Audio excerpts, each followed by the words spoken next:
forward, follow me. If I hesitate, push me. If I may kill me, avenge me. If I am a traitor, kill me.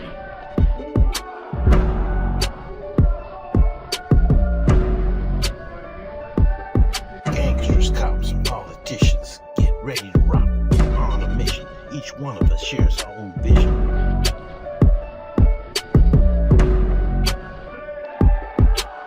When I was on the yard, I went real hard. While I patrolled the streets, all the G's on me. When I was on the yard, I went real hard. While I patrolled the streets, all the G's on me.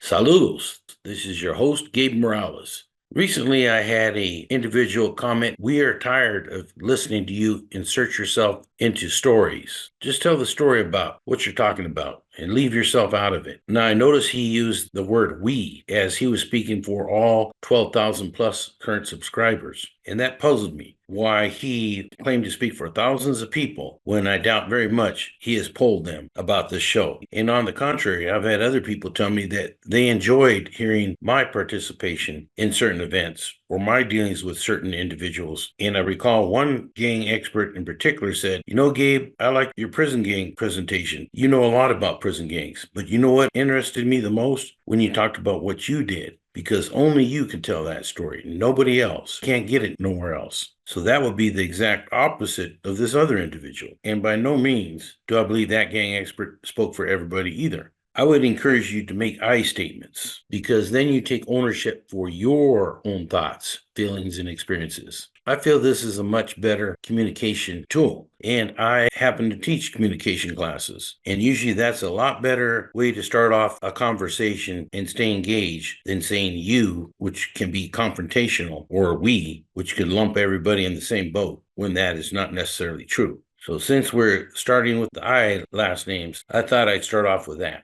And so, since we got that out of the way, I'll start off with Fidel, aka Gallo Imperial, who's out of Salinas. He was housed in the Youth Authority in 1975, but had paroled by 1977 and was part of the Babo Sosa car. I understand he was popped with the firearms in 1980, whereby he was given C number 1578. I show that he paroled after that, and here we go again, was known to be hanging out in Spokane, Washington in 1987. But there's a notorious Norteño gang called Red Boys that operates out of Spokane that is said to have a sanctioned NF member. Do you know who that is? If not, I will mention his name later. But once again, there's some people who said that there's no NF with ties to Washington State. I show that he was located in the state of Oregon in 1989, which also has had a few NF or NF associates in Northern Structure over the years. I show that Gallo was popped for dope in 1991 and 1995, where he was sent back to CDC on a parole violation with J number 67062. And I show he was off that J number by the year 2000, when I lost track of him.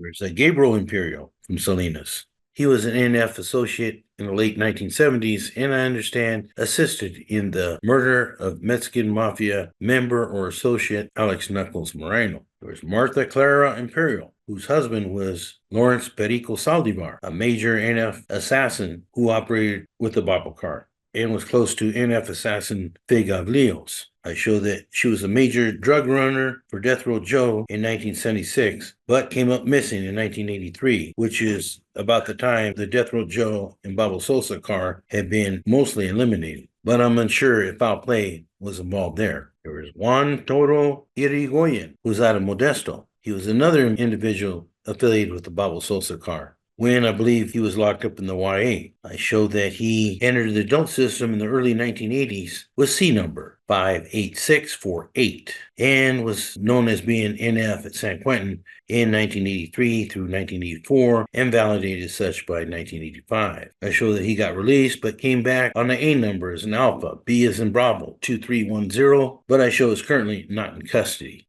Okay, so that was only a few I's. We're going to keep on rolling right into the J's. I've spoken many times about Anthony Leroy Jacobs, aka Chavo, from Hayward. I had him at Sea Facility in New Folsom in the early 1990s, and I recall he always wore dark sunglasses. I believe he had some problems with his eyes regarding light. I show he was popped with a burglary in 1985 as well as in 1988, whereby he was given D number 77314. He paroled in October 1990, but then had several parole violations. Like I said, during the early 90s, he landed at Sea Facility. I recall that he was very much into the northern structure and was considered a maestro. He paroled in 1992, but caught a burg in 93 and returned. I understand in the later part of the 1990s, he was celled up with Rocky Ramirez, who was an NF captain, and I believe at that time was brought into the organization, although he's not officially validated by CDC as being NF in 1998 when he paroled.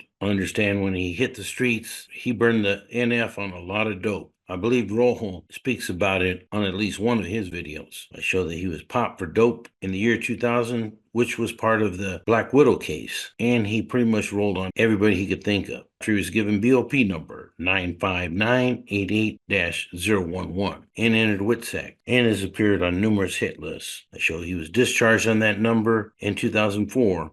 There was Edward, also January, from Sunnyvale. I show he was Northern Structure by at least 1990 with C number 98126. I then show he was let loose on that number, but came back in the 1990s under H number 71386. I believe he was housed in Arizona for a while, but then came back with V numbers in Victor 11474, but I show is currently not in custody. I show a Jose Sleepy Hassel from Lodi. I show that he was housed at CMC in 1985. I show that he was Nuestra Familia in the early 1990s under E numbers in Edward 42624 and was later on housed at Mule Creek State Prison and is currently housed at the LA County Prison in Lancaster. I show a Dwayne Jefferson, aka Dizzy, who I show was a Nuestra Raza associate by at least 1997 with K number 8575. He was let out on that number and then housed at the Santa Clara County Jail in the year 2000 and did CDC time under T numbers in Thomas 78768.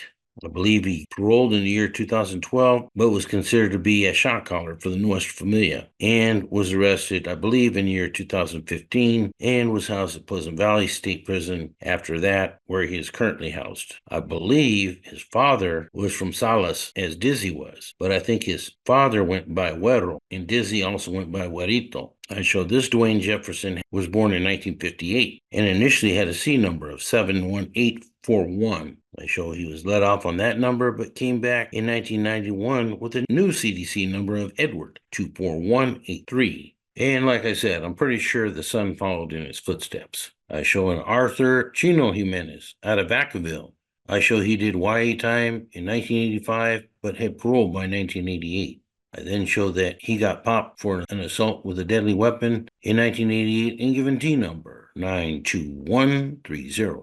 Show he paroled in 1991, but then came back on a burg in 1992, where he was housed at Soledad. He also got parole violations where he was housed at San Quentin. And I show was involved in an attempted 187 in 1993, but had paroled by 1995. I show that he caught a new case of an assault in 1998, whereby he was given P number 12147. And he had several parole violations, at least in 2002 and 2003, where he was housed at San Quentin, but disappeared off my radar after that. I show a Paul, aka Canine Huron, out of Sacra. I show that he was Northern Structure in the early 1990s with E number 16289. I believe he was validated at Corcoran in 1998 and is said to have been involved in a fight with Snoop Vasquez, the founder of the Northern Riders. I show that he was housed at Pleasant Valley State Prison in 2012, and I lost track of him after that. I show an Anthony Gangster Johnston out of San Francisco. I show that he was an NF associate in the early 80s under C number 75028. I then show that he was popped by the feds and given BOP number 12705-111. I show that he was housed at the Coleman facility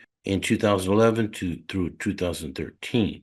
He was moved to other facilities in the BOP, but I show was released in July 2021. There was a Ricardo A.K. Güero Jordan out of San Diego, Otay Mesa. I showed that he was NF in the 1970s under B number 46571. I believe he was validated by 1980, and then I believe became a hermit. He came back into the system under T number, as in Thomas, 26182, but I believe was off that number by the year 2005. There was a Joshua Lee, a.k.a. Venom Joseph, out of San Ho. I show that he did YA time in 1996. Got popped for assault with a deadly weapon in 2002, whereby he was given T number, as in Thomas, 60282. I showed that he paroled in 2004, but then came back on a murder case, which he fought at the Santa Clara County Jail for a couple of years. I then showed that he was housed at Pelican Bay in the year 2012, but I show is currently not in custody. I show a Robert A. Canica Suarez out of Stockton, I believe out of Barrio Centro, Stockton, where he was considered a maestro, under C number 80633. I show he was let out on that C number, but came back on a robbery beef in 1990 and given E number as an Edward 41546, where I had him at the Violence Control Unit of New Folsom, also known as A5. I show that he had multiple parole violations in the 1990s, and I believe was housed at DVI in 1996. He came back with P number 11507 and is currently housed at Soledad. And so, since it looks like we're done with most of the J last names of any significance, I'll rattle off a few K last names. There was a Ernest Paul Killinger, better known as Powder, out of the Salinas Regiment. And I show that he was made NF by Lizard Hernandez just prior to Operation Black Widow. And he was indicted in that case and given BOP number 04265-748. He was housed at various BOP facilities, and I show is currently housed at the ADX. He is not scheduled for release until the year 2038. There was a Randolph Flaco, a.k.a. Big Gato Knobloch, who did YA time in 1970. I showed that he was housed at CMF in 1976 with B number 76462 and was affiliated with the Nuestra Familia. I show that he got a grand theft in 1980 and was given C number 19363. I show that he was housed in Corcoran in 1990 and had numerous parole violations throughout the 1990s and was housed at San Quentin. I believe he was off his CDC number by 1998, but here we go once again. I show that he was housed in Washington State in the Department of Corrections, I believe at Larch Correctional Center in the year 2006. And so, just so you know, no joke, no kidding, I'm going to put the roll call on pause for a couple weeks as I put out a few videos. I was going to put them out a couple weeks ago, but they weren't ready yet. And now's the time. But don't worry, I'll be back. Thanks for your patience and thank you for your support. For now, this is Gabe Morales signing off for Gangsters, Cops, and Politicians. If I go forward, follow me. If I hesitate, push me. If they, I may kill me, avenge me. If I am a traitor, kill me. Gangsters, cops, and politicians, get ready to rock. On a mission, each one of us shares our own vision.